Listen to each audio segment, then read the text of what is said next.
Hi friends, எல்லாருக்கும் வணக்கம். நம்ம டிஎன்பிஎஸ்சி சேனலில் தினமும் கவர்மெண்ட் எக்ஸாம் சம்பந்தமான வீடியோக்களை அப்டேட் பண்ணிட்டு இருக்கோம். அந்த வரிசையில் பார்த்தீங்க அப்படின்னா 10ஆம் வகுப்பு பழைய பாடத்திட்டத்தில் இருக்கிற ஒவ்வொரு இயலில் இருக்கிற ஒவ்வொரு டாப்பிக்காக பார்த்துட்டு இருக்கோம். இயல் 1ல் 6வது டாபிக் எழுத்து. ஸோ இது வந்து இலக்கண பகுதி. ஸோ சீக்கிரமாக முடிச்சிடலாம். ஸோ அதனால் எந்த இடத்தையும் தள்ளி பார்க்காதீங்க. வீடியோ தொடர்ச்சியாக பாருங்கள். கண்டிப்பாக உங்களுக்கு பயனுள்ளதாக இருக்கும். ஓகே ஃப்ரெண்ட்ஸ், வாங்க நம்ம வீடியோக்குள்ளே போகலாம். பாடப்பகுதியில் இருக்க அந்த முதல் வரியை பாருங்கள். உயிர் 12ம் மெய் 18ம் ஆக 30 எழுத்துக்களை முதல் எழுத்துக்கள் எனவும் அவற்றை சார்ந்து வரும் எழுத்துக்களை சார்பு எழுத்துக்கள் எனவும் முன் வகுப்பில் கற்றிருந்தோம். அப்படின்னு என்னதுன்னா, இது வந்து 10ஆம் வகுப்பு புக்கு. அப்போ 9ஆம் வகுப்பு 8ஆம் வகுப்பு புக்கில் ஸோ இதை பற்றியான தகவல் வந்திருக்கும். ஸோ அதை பற்றி நம்ம கொஞ்சம் தெரிஞ்சுக்கிட்டு அதுக்கப்புறம் அந்த பாடப்பகுதியை படிக்கலாம். நம்ம தமிழ் எழுத்துக்களை பார்த்தீங்கன்னா முதல் எழுத்துக்கள் சார்பு எழுத்துக்கள் என 2 வகைப்படும். அந்த முதல் எழுத்துக்கள் என்ன?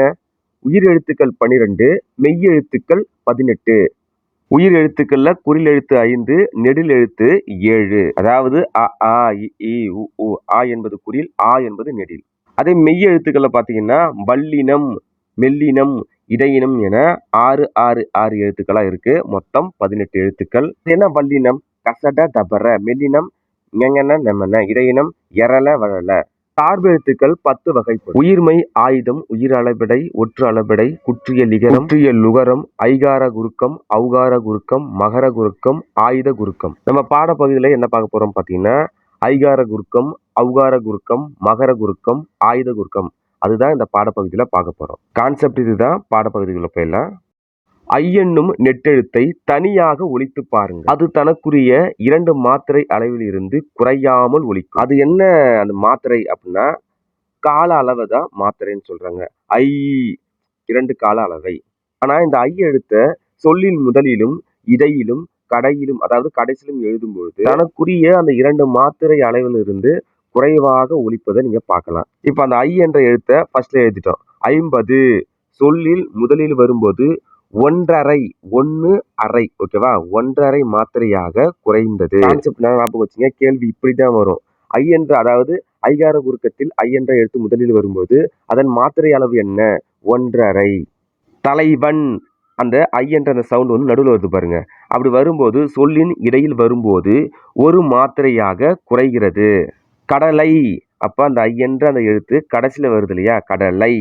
அப்ப சொல்லின் ஈற்றில் வரும்போது 1 மாத்திரையாக குறைகிறது. ஐ என்ற எழுத்துக்கு 2 மாத்திரை, சொல்லில் முதலில் வரும்போது 1 மாத்திரை, இடையிலும் கடையிலும் வரும்போது ஒரு மாத்திரையில ஒலிக்குது. ஐகார குறுக்கம் வந்து 3 இடங்களிலும் வருது ஓகேவா. முதல் எழுத்துலையும் வருது, இடை எழுத்துலையும் வருது, கடைசியில் இருக்கிற எழுத்துலையும் வருது. அப்ப ஐகார குறுக்கம் 3 இடங்களிலும் இடம்பெற்று வருகிறது. இவ்வாறு குறைந்து ஒலிக்கும் ஐகாரம், அந்த ஐ என்ற எழுத்து ஐகார குறுக்கம் எனப்படும். ஐ என்ற எழுத்துடைய மாத்திரை அளவு என்ன? ஃபர்ஸ்ட்ல அதாவது முதல் எழுத்துல வந்துச்சுன்னா அதோட மாத்திரை அளவு என்ன, இடையில வந்துச்சு அப்படின்னா அதோட மாத்திரை அளவு என்ன, கடைசியில வந்துச்சுன்னா அதோட மாத்திரை அளவு என்னன்னு சொல்லிட்டு நம்ம தெரிஞ்சு வச்சுக்கிட்டோம். எப்பயுமே நம்ம மறக்கக்கூடாது ஓகேவா. அடுத்தது ஔகார குறுக்கம். ஔ என்னும் நெடில் எழுத்தும் ஐ என்னும் நெடில் எழுத்தை போல தனியாக ஒலிக்கும் போது 2 மாத்திரை அளவில் இருந்து குறையாம ஒலிப்பதில்லை. அதாவது அவ் என்ற எழுத்து தனியாக ஒலிக்கும் போது 2 மாத்திரை அளவில் ஒலிக்குது. ஔகார குறுக்கம் வந்து எப்பவுமே சொல்லின் முதலில் மட்டும்தான் வரும், இடையிலும் வராது, கடைசியிலும் வராது. அவ் என்ற எழுத்து முதலில் மட்டும்தான் வரும். அந்த கான்செப்ட் நல்லா ஞாபகம் வச்சுங்க. அப்படி அந்த அவ் என்ற எழுத்து முதலில் வரும்பொழுது எத்தனை மாத்திரையா ஒலிக்குதுன்னு பார்த்தீங்கன்னா 1 மாத்திரையாக ஒலிக்கிறது. அவ் என்ற எழுத்து முதலில் தான் வரும். அப்படி முதலில் வந்துச்சுன்னா அந்த எழுத்து பார்த்தீங்கன்னா 1 மாத்திரை அளவில் ஒலிக்கும். கேள்வி எப்படி வரும்? சொல்லில் முதலில் மட்டும் வரும் குறுக்கம் எது? விடை ஔகார குறுக்கம். ஔகார குறுக்கத்தின் மாத்திரை அளவு என்ன? அவ் என்பது 2 மாத்திரை, அது குறுகி ஒலிக்கும் பொழுது 1 மாத்திரை. எடுத்துக்காட்டு அவ்வை, வவ்வால் 1 மாத்திரையாக குறைந்தது. சொல்லுக்கு இடையிலும் இறுதியிலும் ஔகாரம் வராது. நன்னூல்ல குறிப்பிடப்பட்டிருக்கு. மகர குறுக்கம். இம் என்னும் எழுத்து தம் மாத்திரை அளவில் இருந்து குறைந்து ஒலித்தல் மகர குறுக்கம் எனப்படும். அதாவது இம் என்னும் மெய்யெழுத்து செய்யுளில் தனக்குரிய அரை மாத்திரை அளவில் இருந்து 1/4 மாத்திரை அளவாக குறைந்து ஒலிக்கும். இம் என்ற அந்த மெய்யெழுத்து அரை மாத்திரை, அது சொல்லில் வரும்பொழுது அது அரை மாத்திரையிலிருந்து 1/4 மாத்திரையாக குறைந்து ஒலிக்கும். செய்யுளில் இடம்பெறும் போலும் மருளும் ஆகிய மகர ஈற்று சொற்கள் ஈற்றியல் உகரம் கெட்டு, அதாவது போலும் ஊ வருது இல்லையா, அந்த உகரம் கெட்டு போல் மரும் என்றாகி பின் போன் மரும் என திரியும். இவ்வாறு திரியும் நகர நகர முன்னுள்ள மகரம் தன் அரை மாத்திரை அளவில் இருந்து குறைந்து கால் மாத்திரை அளவில் ஒலிக்கும். மகர ஈற்று சொல் முன் வகர எழுத்து முதல் வந்து சேரும்போது நிலைமொழி மகரம் குறைந்து ஒலிக்கும். எடுத்துக்காட்டு, வரும் வண்டி. நிலைமொழினா வரும், அதுதான் நிலைமொழி. அது ஈட்டில் என்ன இருக்கு? இம்மு. வருமொழி அதில் பார்த்தீங்கன்னா முதல்ல என்ன இருக்கு? பா இருக்கு. அப்படி வந்துச்சு அப்படின்னா இம் தம் அரை மாத்திரை அளவில் இருந்து குறைந்து கால் மாத்திரையாக குறைகிறது. ஒரு வார்த்தை இரண்டா பிரிக்கிறோம். நிலைமொழி, வருமொழி. நிலைமொழினா ஃபர்ஸ்ட்ல இருக்கு, வருமொழினா அதுக்கப்புறம் வருது. நிலைமொழி கடைசியில பார்த்தீங்கன்னா மா என்ற எழுத்து, அதாவது இம் என்ற எழுத்தும், வருமொழி அந்த எழுத்துல வகர எழுத்து வந்துச்சுன்னா இம் என்ற எழுத்து அரை மாத்திரை இருக்கு இல்லையா, அது வந்து கால் மாத்திரையாக குறைந்து ஒலிக்கும். அதுதான் கான்செப்ட். அதற்கு பெயர் தான் மகர குறுக்கம். அடுத்ததா ஆயுத குறுக்கம். ஆயுதம் கூட்டல் குறுக்கம், ஆயுத குறுக்கம்.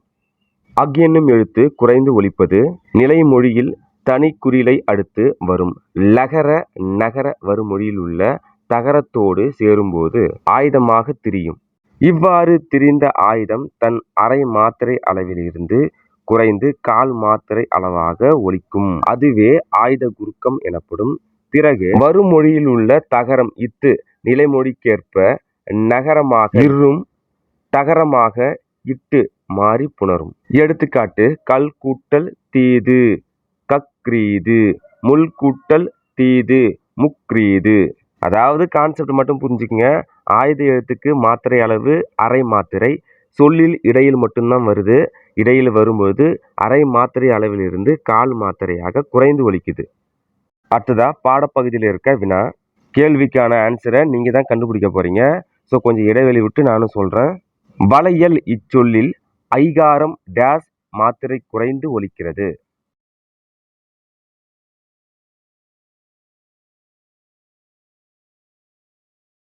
ஃபர்ஸ்ட் நம்ம கான்செப்டுக்கு ஞாபகம் வந்துடணும். ஐன்னா எத்தனை மாத்திரை? ஐன்னா 2 மாத்திரை. ஓகேவா? சொல்லில் முதலில் வரும்போது 1½ மாத்திரையாகவும், சொல்லில் இடையிலும் கடையிலும் கடைசியிலும் வரும்போது 1 மாத்திரையா ஒலிக்குது. அப்ப வளையல் ஐ என்ற அந்த சவுண்ட் எங்க வருது? இடையில வருது. அப்ப இடையில வந்துச்சு அப்படின்னா 1 மாத்திரை. வளையல் ஐகார குறுக்கம் 1 மாத்திரையாக குறைந்து ஒலிக்கிறது. ஈற்றில் ஐகாரம் குறைந்து வந்த சொல் டேஸ் ஆகும். 3 வார்த்தை கொடுத்துருக்காங்க. அந்த 3 வார்த்தையுமே படிச்சு பாருங்க. படிச்சு பார்த்த உடனே கடைசியில ஐ என்ற சவுண்ட் எங்க வருது? திண்ணை, வளையல், 5. திண்ணை, அந்த கடைசியில அந்த நை ஐ அந்த சவுண்டு வந்து எதுல வருதுன்னா திண்ணை. அந்த ஃபர்ஸ்ட் தான் ஆன்சர். ஈற்றில் ஐகாரம் குறைந்து வந்த சொல் திண்ணை ஆகும். அடுத்த கொஸ்டின். பல் கூட்டல் தீது என்பது டேஸ் என புணரும்.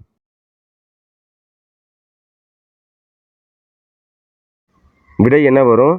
பல் கூட்டல் தீது பக்ரீது. இரண்டாவது இருக்கு இல்லையா, அதான் ஆன்சர். கடைசியா இருக்கிறத பாருங்க. குறுக்கங்கள் ஐகார குறுக்கம், ஔகார குறுக்கம், டேஸ் குறுக்கம் என 4 வகைப்படும். இப்ப நம்ம பாடப்பகுதியில் படிச்சுட்டா ஐகார குறுக்கம், ஔகார குறுக்கம், நடுவில் என்ன வருது? மகர குறுக்கம், ஆயுத குறுக்கம் என 4 வகைப்படும். பாடப்பகுதியில் இருக்க பொறுத்துக 4 குறுக்கம் கொடுத்துருக்காங்க. அதற்கு இணையான குறுக்கத்தை கண்டுபிடிங்க.